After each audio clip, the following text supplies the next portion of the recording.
Hey everyone, welcome back to the channel. So today we're diving into a topic that's super important if you're considering a move to Chandler, Arizona, and that is the cost of living. I get so many questions about this, and trust me, it's more than just housing prices. We'll talk about everything: housing, groceries, utilities, transportation, healthcare, and even those little extras like dining out or gym memberships. You're going to want to grab a coffee or maybe a notebook because I'm breaking it all down today. Stick around until the end where I'll share my tips on how to save money while living in Chandler. So let's get started. Number one, it's gonna be housing cost. So let's start with the biggest one because I know that's what you're here for, and that is housing. Whether you're buying or renting, housing will likely be your biggest expense in Chandler. So let's talk numbers. If you're looking to buy, the median home price in Chandler is around $570,000.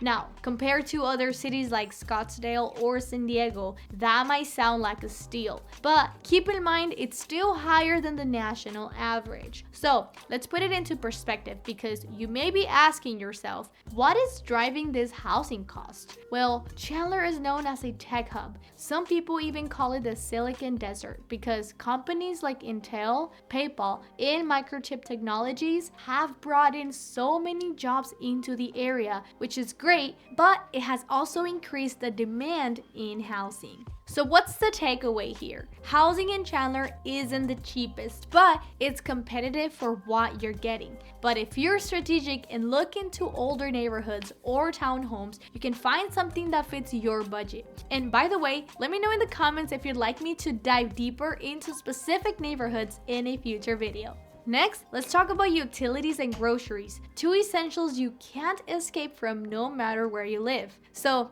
utilities in Chandler are about 6% higher than the national average. That includes electricity, water, and trash. And here's the thing, in Arizona, your electric bill will spike in the summer. Why? Well, air conditioning. Those triple-digit temperatures are no joke, and you'll want your AC running 24/7. For a 2,000 square foot home, you're looking at about $200 to $300 per month in the summer. But in the cooler months, yes, we do have those, your bill may drop from $70 to $100 a month. Now, groceries. I'd say they're pretty average with a slight bump for certain items. For example, a gallon of milk will run you around $3.50, a loaf of bread is about $3.54, and eggs are about $4 a dozen. And if you shop at places like Costco or Fry's, you can save yourself a bit. But if you're into organic or specialty items, then you're looking into the more pricey stuff.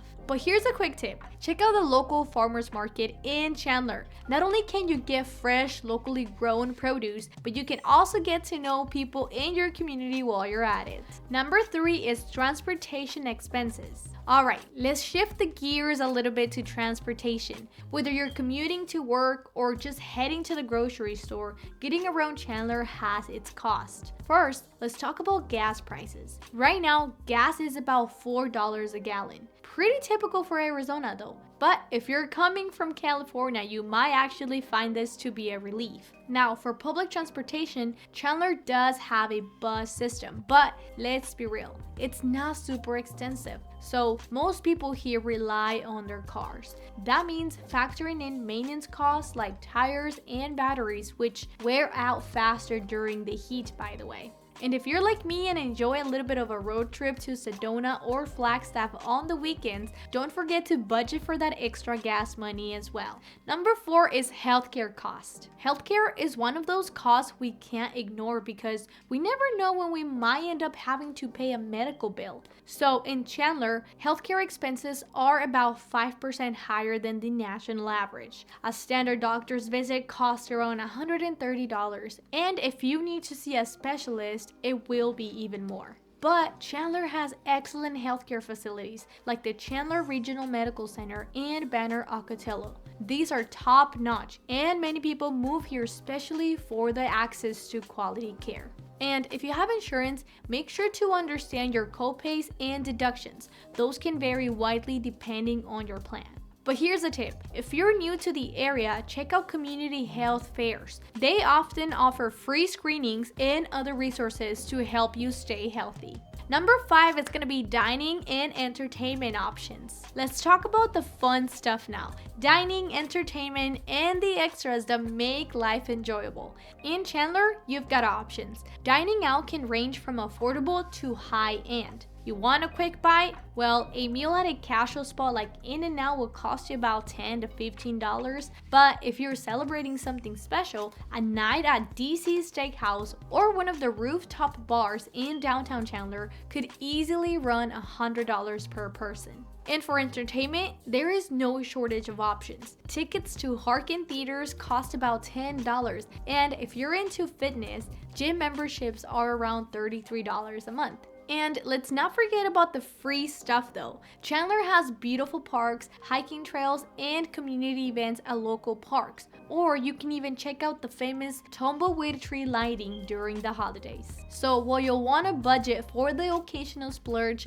there is plenty to do in Chandler that won't break the bank. Number 6 is taxes. Finally, let's talk about taxes. Chandler's sales tax is 8.1%, which is pretty average for Arizona. Property taxes, though, are lower than the national average at about 0.6% of your home's value. So if you're buying a home for $500,000, expect to pay around $3,000 a year in property taxes, which is definitely not bad compared to other cities around the same size.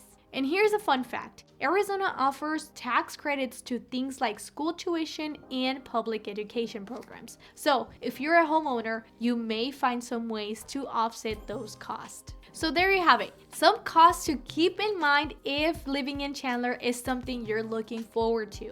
It's not the cheapest place to live, but with great schools, amazing job opportunities, and a strong sense of community, many people feel it's worth every penny. So if you found this video helpful, give it a thumbs up and don't forget to subscribe for more content like this on a weekly basis. And as always, if you're thinking about making the move to Chandler or have any questions about life here, drop a comment or reach out. I'd love to help you answer any questions. Again, that concludes the video for today. Thank you for watching and I'll see you on the next video.